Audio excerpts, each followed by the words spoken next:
आज मैं तुम्हें बताने वाला हूँ अर्जुना स्ट्रेटजी के बारे में to tackle your JEE problems. देखो, जब भी तुम किसी टॉपिक में इश्यू फेस कर रहे हो या किसी चैप्टर में तुम्हारी वीकनेस है, तो फिर तुम उसे एग्जैक्टली कैसे टैकल करोगे एंड उस वीकनेस को अपने स्ट्रेंथ में कैसे बदलोगे।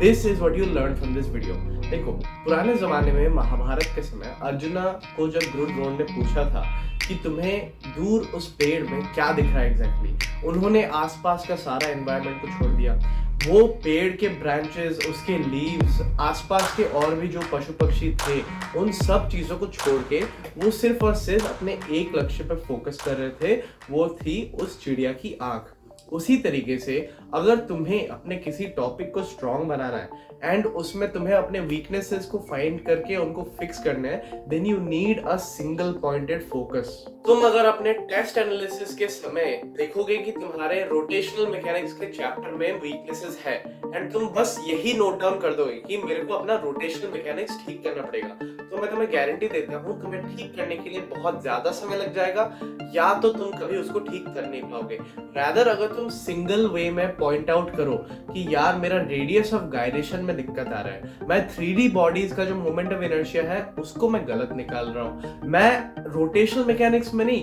बट एक्चुअली वो वाले रोटेशनल मैकेनिक्स के प्रॉब्लम फेस कर रहा हूँ जिसमें मुझे पैरेलल एक्सिस थ्योरम या फिर परपेंडिकुलर एक्सिस थ्योरम लगाना पड़ रहा है with the moment of inertia, उसमें मेरी गलतियां हो रही है। ऐसे करके जब तुम अपने स्पेसिफिक गलतियों को फाइंड आउट करो एंड तुम चैप्टर के अंदर के कुछ पोर्शंस जो कि तुम्हारे कमजोर है, जिसके कारण तुम्हारी गलतियां बार बार हो रही है, उनको जब तुम पिन पॉइंट कर पाओ एंड उन पिन पॉइंटेड चीजों के ऊपर तुम फोकस के साथ एफर्ट मार के उनको एक एक करके स्ट्रॉन्ग बना दो, तब तुम्हारे जितने भी लीक्स है, जब तुम्हारा वो जो पूरा वेसल है जेई प्रिपरेशन का जिसके अंदर तुम धीरे धीरे अपने नॉलेज को भरते जा रहे हो, उसके अंदर बहुत सारे लीक्स लगे हुए हैं, वो लीक्स तुम धीरे धीरे प्लग करते जाते हो as you find your small weaknesses. ऐसे स्मॉल वीकनेसेस तुम्हारे बहुत बड़े बड़े चैप्टर्स में भी होते हैं, कुछ छोटे छोटे चैप्टर्स के अंदर भी स्मॉल वीकनेसेस निकल के आती है एंड कई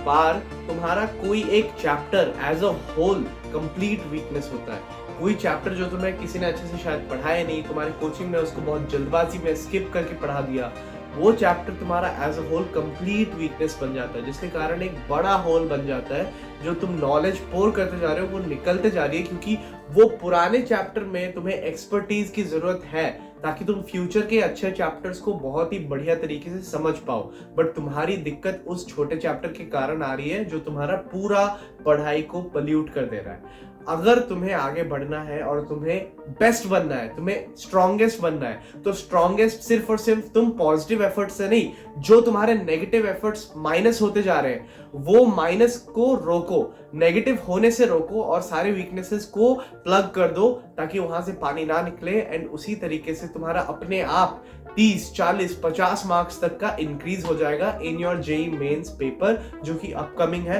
एंड जिनके पास ज्यादा टाइम है, जो लोग 2026 में देने वाले हैं paper, this video is going to be a very big boon for you. इसको सेव करके रख लो, चाहे तो इसको बार बार देख लो, बट इस स्ट्रेटजी को जरूर फॉलो करना अपने प्रिपरेशन के दौरान। टेस्ट देते रहना, एनालाइज करते रहना अपने मिस्टेक्स को and keep plugging those mistakes, make the positive more and जो नेगेटिव होते जा रहा है उसको रोको, तभी तुम्हारा सबसे ज्यादा ग्रोथ हो सकता है। Apart from this, JEE campus का जो एक्सक्लूसिव व्हाट्सएप कम्युनिटी है जहां पे मैं तुम लोग को मटेरियल्स, एक्सक्लूसिव वेबिनार के related updates and pieces of advice share करते रहता हूं, उसको अगर तुम्हें ज्वाइन करना है तो फिर तुम चैनल के लिंक पे जा सकते हो and you can click on the link to join it. Apart from that brings us to the end of this video. I wish you all the best. Keep striving.